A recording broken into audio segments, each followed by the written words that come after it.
E se eu disser para vocês que o preconceito, que a oposição que a igreja tem contra camisinha, pílula anticoncepcional, aborto, homossexualidade, sexo fora do casamento, sexo antes do casamento, adultério, tem apenas um e um único motivo? E que, por causa disso, os progressistas que estão aí muito animados com certas pessoas não deveriam ficar tão animados. Eu tenho visto muitos amigos progressistas, alguns ateus, seculares, ficarem animados com o padre Fábio de Mello e meio que tentando trazer ele para o time dos progressistas, colocando ele meio que numa oposição ao pessoal como Malafaia e outros. Mas na verdade isso não é possível pelo motivo que eu acabei de explicar. Calma, eu vou explicar tudo certinho agora.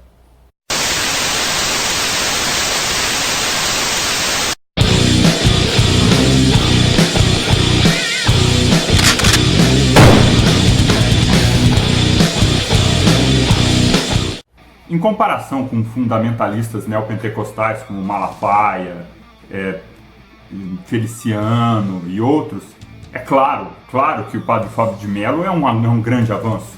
Ele é muito mais educado, ele é muito mais cortês, ele não é a favor, pelo menos no discurso, de que a igreja se meta nos assuntos do Estado, ele é a favor de que o Estado resolva a questão do casamento gay, por exemplo, por si, mas isso não significa que ele não ache que, por exemplo, homossexualidade é pecado. Ele acha, ele tem que achar, ele não pode deixar de achar, simplesmente porque ele é cristão. Claro que comparado ao Malafaia, o padre Fábio de Mello, é uma maravilha, mas, comparado ao Malafaia, até um chimpanzé é uma maravilha. A primeira coisa que eu gostaria de abordar é que há uma certa diferença de tática entre católicos e evangélicos. O evangélico parte para o ataque, ele parte para a caça, ele persegue sua presa até cansar ela e abater ela. Digamos que o católico, usando uma metáfora, não. Ele prepara a armadilha, ele põe lá uma comida, prepara a armadilha, espera a presa vir e quando a presa vem, ele aprisiona ela. Para o evangélico, é necessário que haja uma ruptura com esse mundo antes de entrar na igreja.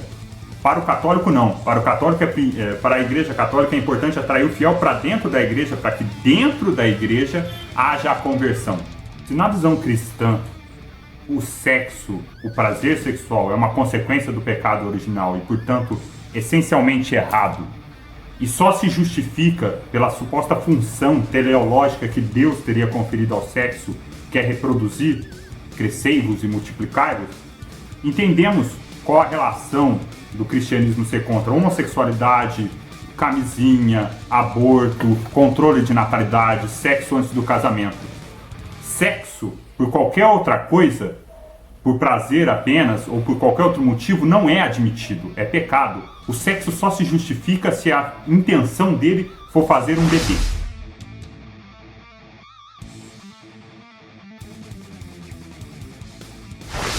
Dessa forma, por exemplo, quando um católico, um cristão diz: eu sou contra o aborto, mas eu não entendo porque ser contra a camisinha, ou eu sou contra a homossexualidade, mas camisinha tudo bem. Na verdade, ele não está entendendo qual é a oposição do cristianismo com isso.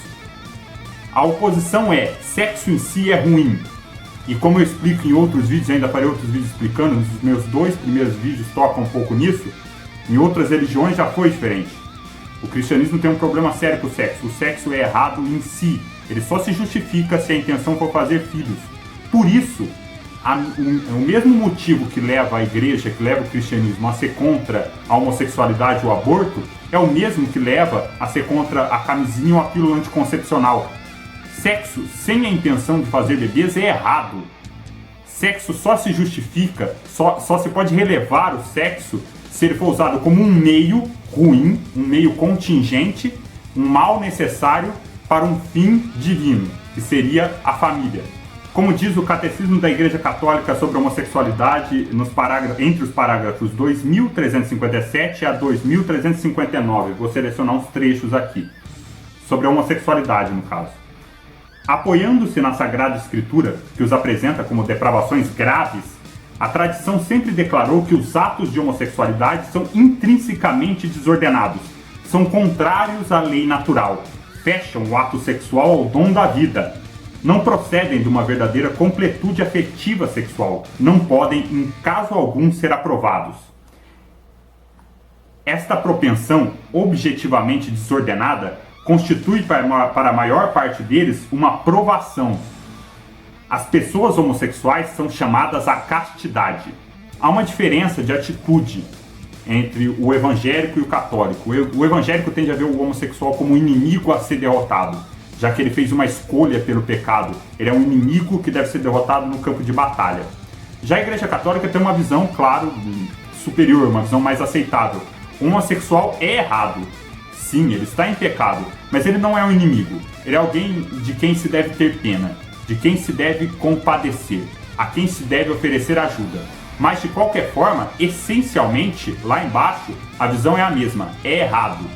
Um acha que deve ser combatido, que deve ser agredido, e o outro acha que deve ser ajudado, que deve ser visto com pena, com desdém. É claro, também vão reclamar que é verdade, nem todos os evangélicos, nem todos os protestantes, principalmente os protestantes históricos, agem assim. Eu estou falando, quando eu falo dos evangélicos que querem agredir, eu estou falando mais desses evangélicos que têm mais que têm mais visibilidade na nossa sociedade, essa nata neopentecostal mais agressiva. Podemos citar Paulo de Tarso, na primeira carta aos Coríntios, capítulo 7, versículo 1 a 11, vou selecionar uns trechos aqui, sobre qual é a visão do cristianismo sobre o sexo. Ora, quanto às coisas que me escrevestes, bom seria que o homem não tocasse em mulher, mas, por causa da fornicação, cada um tem a sua própria mulher e cada um tem o seu próprio marido. E depois ajuntai-vos outra vez, para que Satanás não vos tente por vossa incontinência. Aqui ele fala que você deveria praticar a castidade, para orar, jejuar e não fazer sexo, mas que você não deveria tentar ficar sem sexo o tempo todo, porque você não vai aguentar mesmo, já que você tem muito fogo no rabo.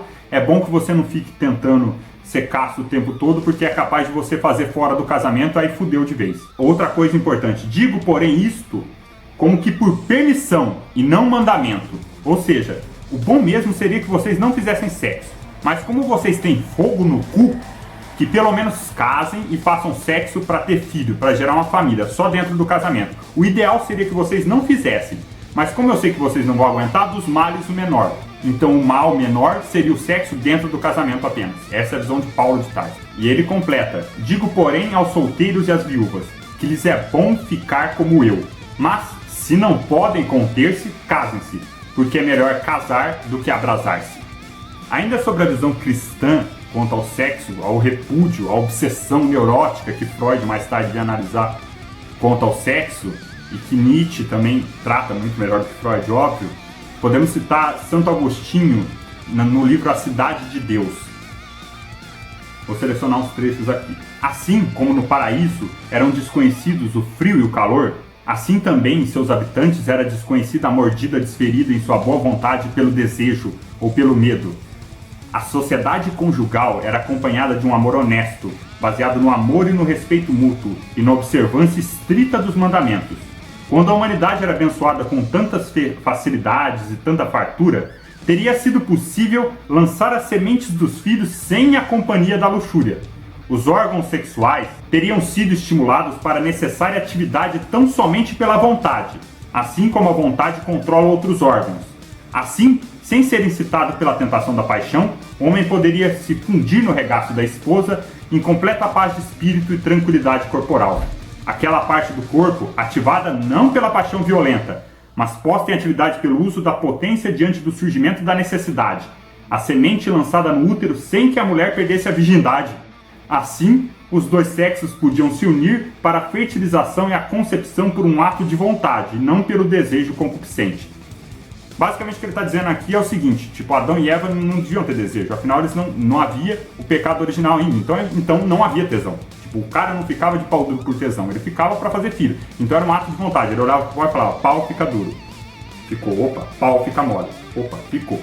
Era assim para ele, porque o tesão, o desejo sexual, o sexo em si é algo ruim, é algo que só vem depois da queda do homem, que só vem com o pecado, mas que só se justifica estar no mundo pelo fim nobre que Deus deu a ele, fazer filhos. Quanto a sexo ter uma função unicamente reprodutiva, no primeiro vídeo desse canal sobre família milenar tradicional, e no segundo, eu já traço um panorama de uma argumentação que refuta isso. Não, de maneira nenhuma. Cientificamente, filosoficamente falando, o sexo não tem função apenas reprodutiva no ser humano. Mas dentro de uma cosmovisão cristã, tem. E é aí que surge o preconceito. Claro que uma pessoa pode ser como Malafaia ou Feliciano e ser agressiva, ou pode ser mais educada, mais agradável de se ouvir, como o padre Fábio de Mello. Mas todos eles têm a mesma oposição contra coisas ligadas ao sexo, contra casamento homossexual, contra sexo antes do casamento, camisinha. Sexo é algo ruim. Sexo é condenável. Só se justifica como um mal necessário para um fim que Deus deu a ele, que é fazer filhos. Vamos ver o que diz o Catecismo da Igreja Católica sobre contraceptivos, por exemplo. A fecundidade é um dom, uma finalidade do matrimônio, porque o amor conjugal tende naturalmente a ser fecundo. Todo ato matrimonial deve, por si, estar aberto à transmissão da vida. Os dois significados inerentes do ato conjugal, união e procriação. Chamados a dar a vida, os esposos participam do poder criador e da paternidade de Deus. Num contexto de autêntico amor, o sentido da mútua doação e da procriação humana. Tudo isso só é possível se cultivar sinceramente a virtude da castidade conjugal. É salvaguardado estes dois aspectos essenciais, união e procriação. Em contrapartida, é intrinsecamente má qualquer ação que, quer em previsão do ato conjugal, quer durante sua realização, quer no desenrolar das suas consequências naturais, se proponha, como fim ou como meio, tornar impossível a procriação. Vocês estão captando a ideia? Vocês estão captando? Qualquer coisa relacionada a sexo que retire a procriação como finalidade é condenável para o cristianismo. Isso vai refletir em qualquer coisa, seja no uso da camisinha, seja no uso da pílula, seja no casamento gay, seja no sexo antes do casamento. Sexo por prazer ou por outra função, por amor que seja, mas sem o matrimônio, sem a função, sem ter em vista fazer uma família e gerar filhos, é errado, é condenável em si pelo cristianismo. E para não dizer que eu falei só sobre a Igreja Católica, vamos a uma visão protestante também. Calvino, em suas Institutas, diz, por exemplo, o que importa é o seguinte, o que está em jogo aqui não são as razões pelas quais o matrimônio foi instituído, e sim as pessoas para quem ele é indispensável. Por quê? Se atentarmos para o primeiro matrimônio, perceberemos que ele não podia ser um antídoto contra uma doença, a qual ainda não existia, ou seja, o desejo sexual, senão que foi instituído para a procriação de filhos. É verdade que, depois da queda, este outro propósito, evitar o desejo sexual, foi acrescido. Eu ainda vou fazer um outro vídeo explicando mais detalhadamente por que essa oposição do cristianismo contra o sexo e como em outras religiões anteriores ao cristianismo no Ocidente e ainda vivas no Oriente, isso é diferente, mesmo inverso. Mas a gente pode pode pincelar algumas coisas aqui dizendo que é o seguinte, isso vem basicamente da oposição que existe nos monoteísmos ocidentais, como no cristianismo, entre Deus e a natureza, entre espírito e a carne, entre a mente e o corpo, sendo que esses primeiros são considerados superiores e os últimos são considerados inferiores. Os primeiros são bons e os segundos são maus. Os primeiros vêm de Deus, os segundos vêm do demônio.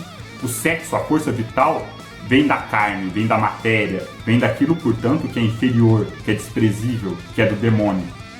E se opõe àquilo que é intelectual, ideal, espiritual, sobrenatural, metafísico, que vem de Deus.